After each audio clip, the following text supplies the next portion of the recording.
what's happening with your dadgummit? I'm over here at the range for the first time in 2022, and I got Galvatron finally decided to sight this motherfucker in at 100 yards.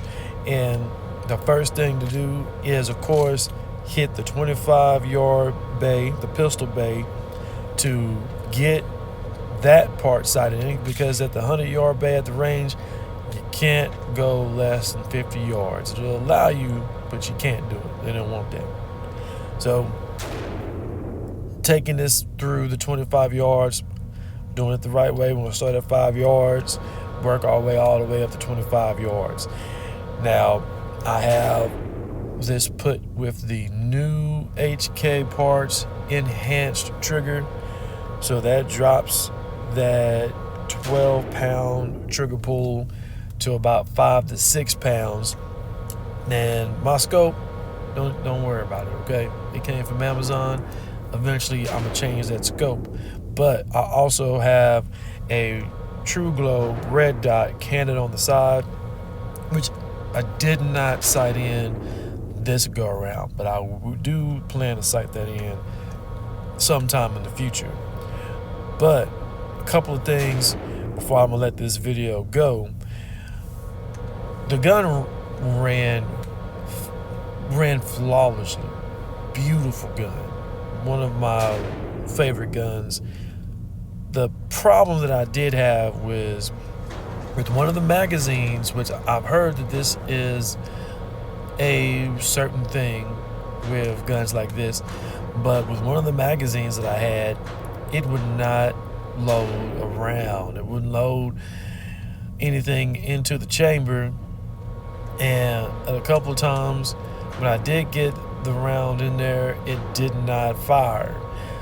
I tried this maybe, I don't know, I want to say close to 15 rounds in one magazine. I just tried to let it work. It did, and of course I edit the video because you don't need to see all that shit, but I did show you a little bit of it. But trying to shoot it didn't shoot, and either the round was not put into the chamber or it didn't fire at all. So I took all the rounds out, put them in the magazine that I had before, and lo and behold, it did shoot. So, a couple of things that I do want to upgrade on this build is the muzzle device. It still has the bird cage that it came with. A buddy of mine, he has the same gun, but his is set up a lot different than mine.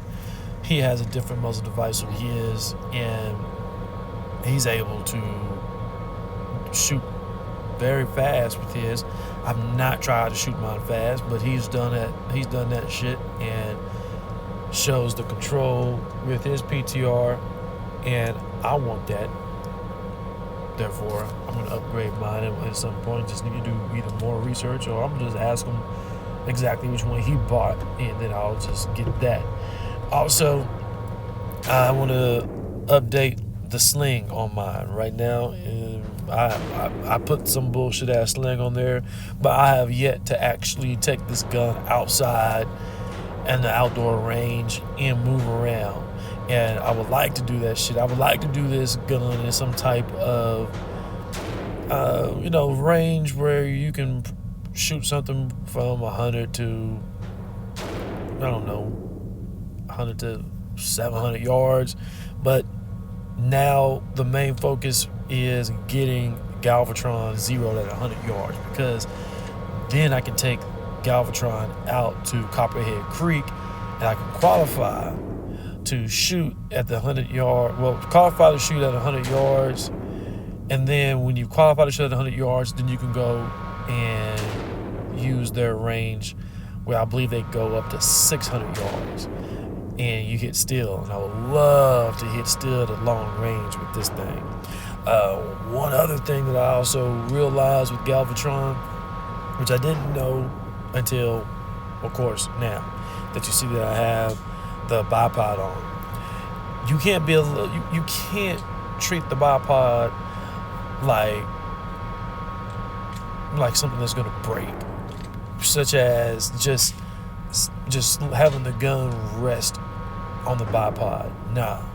What you actually have to do, because I'm gonna tell you, if you do that, and you'll see how much I get kicked back with this gun. If you do that, you'll get pushed back so hard, and then you can't necessarily get up a follow-up shot. So, and this is what I'm having that problem with the magazine. I should have marked the magazine, but I want to do a little bit more testing with it. I also want to get with my buddy with his PTR, because he says he has like 20 magazines. Shit, I only have 3. But the thing with the bipod, with this type of bipod, you want to lean into that motherfucker. So instead of just sitting it up where it's just somewhat up 90 degrees in that type of stand-up angle, no. Lean in, because what the gun will actually do, what the bipod will actually do, it'll lean all the way and then it'll stop. And that's where you want to be when it stops, when in that lean. Then you can shoot. Then you can get into your shots. Every time you shoot, you won't necessarily lose your sight picture of where you were exactly targeting. All right, yeah. So now I'm moving to the 100-yard room, and you'll see how I'm leaning into the gun, and you can see though on the bipod how you can just kind of tell how much I'm leaning into that thing, because it's not sitting up straight. Instead of like how right there when it's sit up straight, now I'm leaning back into it. So learn that about it, love that about it. Great, beautiful ass gun. I have looked at the PTR 91 pistol. I saw a dude on Safe Alonso's page. I don't know the guy's name, but he bought a PTR 91 pistol. I don't know if he SBR'd it or he just put a pistol brace on it, but oh man, that's motherfucking sexy though. It sure fucking is. Now I cannot tell you that I haven't thought about it, but I'm in love with my baby right here. Galvatron is a beast. I love this gun. I had this gun when I was young. When I was 24, 25. I had one. Yeah, look how I'm looking at that. Man, that's a beautiful ass picture. Beautiful ass picture of this gun. But finally got this thing zeroed at 100 yards, and next time you see it, either I will zero the red dot true glow, or I'll be at Copperhead Creek with it, trying to bang 600 yards, and we'll just take it from there. But yeah, those were my shots, and the last 5 shots were 3 in the head, 2 in the blue. And here's Megatron. Megatron I'm taking out to the Kalashnikov match of January 2022. So I have not zeroed Megatron since I put the Zastava side mount on it. I had that bullshit Strike Industries rear sight mount on it.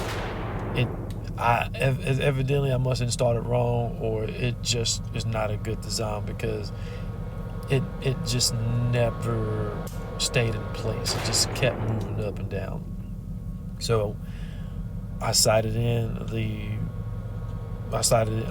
in the Hollow Sun on the Zastava side mount, which is a proprietary side mount, because I did buy another brand side mount and that motherfucker didn't fit, because Zastava's is like, no, if you want one to put on our unit, you have to buy our shit.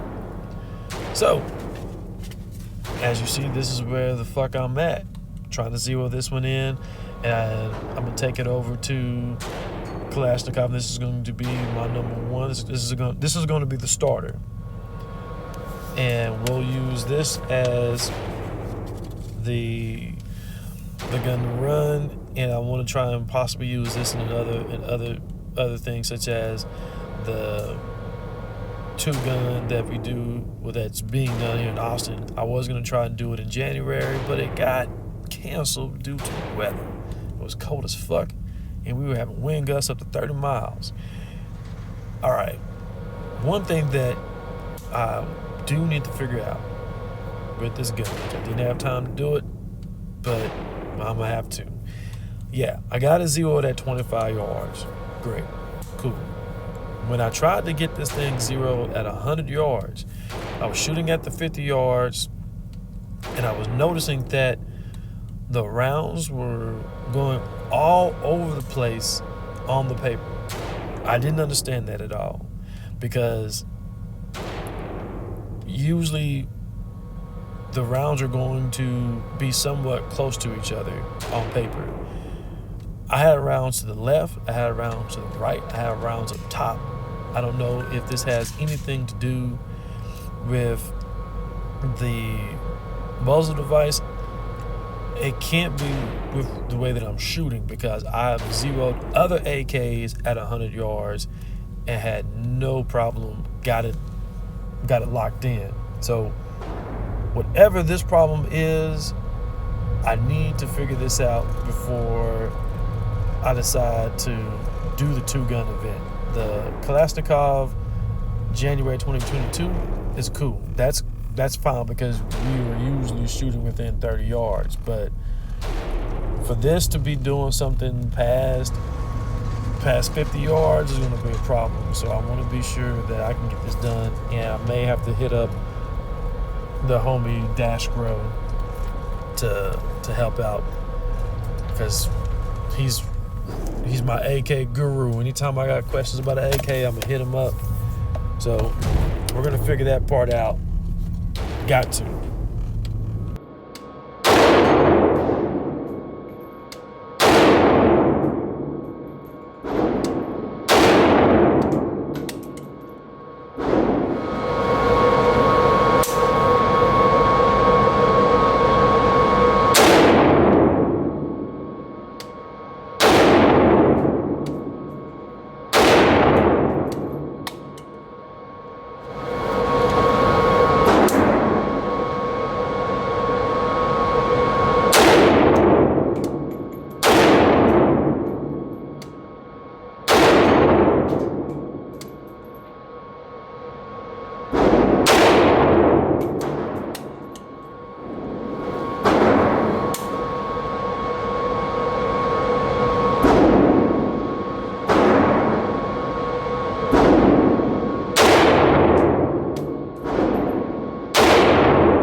Real quick before I let y'all go, this is a little bit the Glock 27, my EDC, and I think I'm gonna have to not use this as my EDC, because for the 27 being a 40 caliber, that small grip, this gun almost shoots out of my hand. You can't really target, you can't really get a good target after shooting it. When you shoot it for that follow-up, you lose the picture, you lose the optic.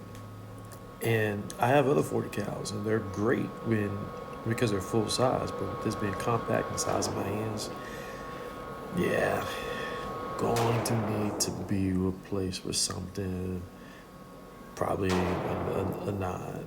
So, and I got a 45 that's a little bigger than this, but I don't have this problem. This, not perfection. Glock. Anyway, I'm gonna get back with y'all. Avoid the felony. Yeah.